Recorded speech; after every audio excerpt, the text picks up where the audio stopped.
नमस्कार दोस्तों, इस नए विश्लेषण में स्वागत है। आज हम एक ऐसी मिस्ट्री पर बात करने वाले हैं जो पिछले 89 सालों से दिमाग घुमाती आई है। और इस माइंड बेंडिंग मिस्ट्री की शुरुआत किसी पुरानी कहानी से नहीं, बल्कि 2023 में फेडरल एजेंट्स के साथ घटी एक बिल्कुल सच्ची और असाधारण घटना से होती है। चलिए सीधे इस रोचक किस्से में चलते हैं। सोचिए, साल है 2023। 6 हाईली ट्रेन्ड फेडरल एजेंट्स एक गुप्त लोकेशन पर थे और उन 2 दिनों के भीतर उन्होंने कुछ ऐसा देखा जिसने उनके होश उड़ा दिए। एक बड़ा सा ऑरेंज ऑर्ब हवा में तैर रहा था और हैरानी की बात यह थी कि उस बड़े ऑर्ब से छोटे, बेहद तेज रफ्तार वाले लाल ऑर्ब्स निकल रहे थे, बिल्कुल किसी साइफाई मूवी के मदरशिप की तरह। और ध्यान देने वाली बात यह है कि ये कोई मामूली लोग नहीं थे। इन सरकारी ऑफिसर्स में अपने सीनियर्स को इस घटना के बारे में प्रॉपर स्वॉन स्टेटमेंट्स दिए थे। अब आगे बढ़ने से पहले एक बेसिक कॉन्सेप्ट क्लियर कर लेते हैं। यूएफओ यानी अनआइडेंटिफाइड फ्लाइंग ऑब्जेक्ट। लोग तुरंत इसे एलियन से जोड़ देते हैं, पर सच तो ये है कि इसका मतलब सिर्फ एक अनजान उड़ने वाली वस्तु है। ये टर्म अचानक से फिर इतनी चर्चा में क्यों आ गया? क्योंकि 8 मई 2026 को यूएस डिपार्टमेंट ऑफ वॉर ने 162 से ज्यादा ऐसी यूएफओ फाइल्स को डीक्लासिफाई करने की घोषणा की जिन्हें हमेशा टॉप सीक्रेट माना जाता था। और इन टॉप सीक्रेट फाइल्स में कुछ ऐसे हाल ही के केसेस सामने आए जो फिजिक्स के बेसिक रूल्स की बिल्कुल धज्जियां उड़ा देते हैं। जैसे 2023 में ग्रीस के पास एक ऑब्जेक्ट 60 मील प्रति घंटे की स्पीड से उड़ते हुए अचानक 90 डिग्री का टर्न ले लेता है। इनर्शिया के हिसाब से ये लगभग असंभव है। फिर 2024 में सीरिया में सेमी ट्रांसपेरेंट ऑरेंज आकार दिखना, या जापान में फुटबॉल के आकार का एक ऑब्जेक्ट जिसमें 3 प्रोजेक्शंस थे। सबसे बड़ी बात, इनका कोई ऑफिशियल एक्सप्लेनेशन आज तक किसी के पास नहीं है। इसी कड़ी में सितंबर 2023 का एक केस तो और भी हैरान करने वाला है। एक अनडिस्क्लोज्ड लोकेशन पर गवाहों ने एक मेटालिक ओवल आकार का ऑब्जेक्ट देखा जो लगभग 130 से 195 फुट लंबा था। सुनने में पूरा हॉलीवुड की स्क्रिप्ट लगती है ना? लेकिन इस पर एफबीआई ने गवाहों की टेस्टमनी और असली साइट फोटोज को मिलाकर एक ऑफिशियल स्केच तैयार किया। ये किसी काल्पनिक आर्टिस्ट का काम नहीं, बल्कि एक ऑफिशियल सरकारी स्केच था। ये तो हुई जमीन की बात, लेकिन अब चलिए धरती के आगे अंतरिक्ष के रहस्यों की तरफ चलते हैं। यूएफओज बियॉन्ड अर्थ। चलिए वक्त में थोड़ा पीछे 1965 के जेमिनी 7 मिशन में चलते हैं। एस्ट्रोनॉट फ्रैंक बोरमन ने ह्यूस्टन ग्राउंड स्टेशन को एक बड़ा ही अजीब और रहस्यमयी मैसेज भेजा, बोगी एट 10 o'clock हाई। अब इसमें अजीब क्या है? बोगी दरअसल एक प्योर मिलिट्री टर्म है जो दुश्मन के अनजान एयरक्राफ्ट्स के लिए यूज होता है। अंतरिक्ष के वैक्यूम में जहां और कोई देश है ही नहीं, वहां इस मिलिट्री वर्ड का आना अपने आप में रोमांचक था। उन्होंने साफ क्लैरिफाई किया था कि ये उनका कोई स्पेस डेब्री नहीं, बल्कि एक अलग ही ऑब्जेक्ट था।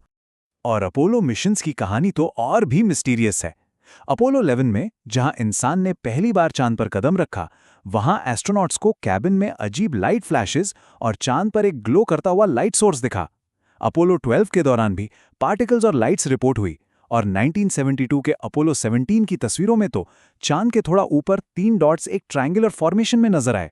आज इतने दशकों के बाद भी गवर्नमेंट मानती है कि ये फिजिकल ऑब्जेक्ट्स हो सकते हैं, पर वो थे क्या, ये कोई नहीं जानता। पर इन सब असाधारण घटनाओं के बीच एक बहुत ही दिलचस्प पैटर्न उभर कर आता है। ये यूएफओज आखिर हमेशा उन्हीं इलाकों के पास क्यों नजर आते हैं जहां यूएस मिलिट्री की एक्टिविटी सबसे ज्यादा होती है? ये एक ऐसा सवाल है जो हमारी इस चर्चा को सीधे कॉस्मिक रहस्यों से उठाकर वापस धरती के भूगोल और मिलिट्री इतिहास से जोड़ देता है। इस मिलिट्री कनेक्शन की जड़ें तलाशने के लिए हमें चलना होगा 1947 की उस केओटिक गर्मी के मौसम में, जब ये सब शुरू हुआ था। 24 जून को पायलट केनेथ आर्नल्ड ने कुछ चमकते हुए ऑब्जेक्ट्स देखे। फिर जुलाई आते आते रॉसवेल के खेत में रहस्यमयी मलबा मिल गया। 8 जुलाई को, ध्यान दीजिएगा, आर्मी खुद प्रेस रिलीज करती है कि उन्हें एक फ्लाइंग सॉसर मिल गया है। लेकिन अगले ही दिन वो अपनी बात से पूरी तरह पलट जाते हैं और कहते हैं कि वो तो बस एक वेदर बलून था। इसी एक महीने ने मॉडर्न यूएफओ कल्चर को पैदा किया।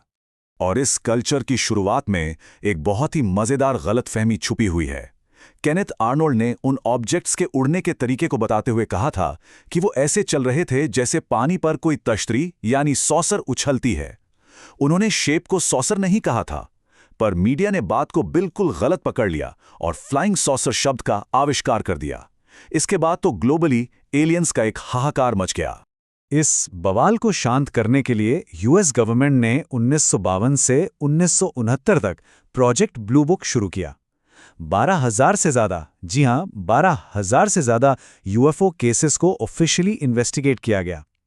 ये दिखाता है कि लोग आसमान में दिखने वाली हर एक चमकती चीज़ को यूएफओ समझकर रिपोर्ट कर रहे थे, जिनमें से ज़्यादातर स्टार्स, प्लैनेट्स या आम एयरप्लेन्स थे। लेकिन कहानी यहाँ खत्म नहीं होती। इन 12,000 केसेस में से आखिर कितने असल में अनएक्सप्लेन्ड थे? जवाब है ठीक 701।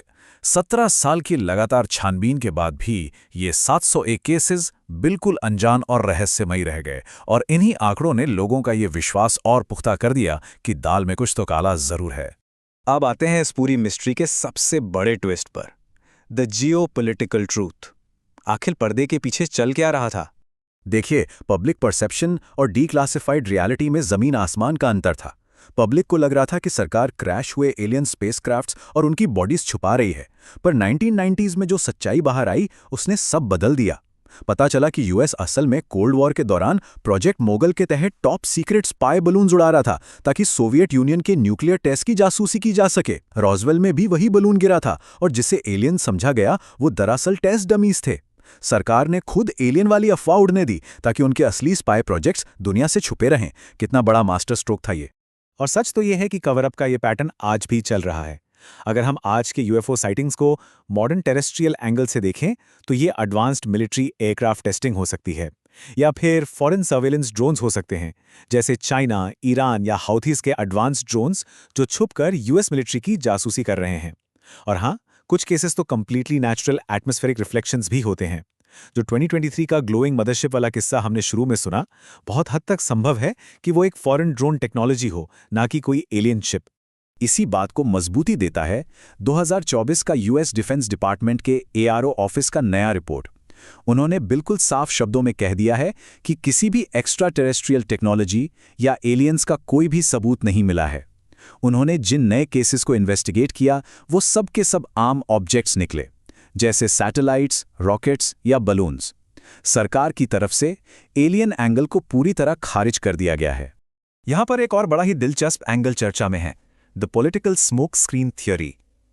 आईआरओ के ही एक पूर्व चीफ ने यह सजेस्ट किया कि शायद पिछली ट्रंप एडमिनिस्ट्रेशन ने बिना किसी कॉन्टेक्स्ट के ये यूएफओ फाइल्स इसलिए रिलीज की थी ताकि एक पॉलिटिकल डिस्ट्रैक्शन क्रिएट किया जा सके। एक ऐसा डिस्ट्रैक्शन जो मीडिया और पब्लिक का ध्यान एप्स्टीन फाइल्स और बाकी कंट्रोवर्शियल मुद्दों से हटा दे। यानी आसमान में यूएफओस दिखाकर जमीन के पॉलिटिकल खेल खेले जा रहे थे। ये सब सुनकर एक ही बड़ा साइंटिफिक प्रिंसिपल याद आता है, extraordinary claims require extraordinary evidence. यानी अगर दावा असाधारण है तो उसके लिए सबूत भी बिल्कुल ठोस होने चाहिए। ये जो लो क्वालिटी, धुंधली और शेकी इंफ्रारेड वीडियोस दिखाई जाती हैं, ये किसी भी तरह से दूसरे ग्रह के जीव का सबूत नहीं मानी जा सकती। जब तक एकदम क्लियर एविडेंस ना हो तब तक ऐसी थ्योरीज पर यकीन करना ठीक नहीं होगा। तो इस पूरे विश्लेषण के बाद ये किस्सा हमें एक आखिरी और सबसे जरूरी सवाल पर लाकर खड़ा करता है। क्या ये सारी डिक्लासिफिकेशंस सच में ब्रह्मांड के सबसे गहरे रहस्यों से पर्दा उठा रही हैं, या फिर ये सिर्फ जमीन पर रचा गया एक स्मोक स्क्रीन है जो जियोपॉलिटिक्स, एडवांस्ड मिलिट्री टेक और बड़े पॉलिटिकल सच को छिपाने के लिए बनाया गया है? एक बार इस पर जरूर गौर कीजिएगा। आज के इस विश्लेषण में बस इतना ही, फिर मिलेंगे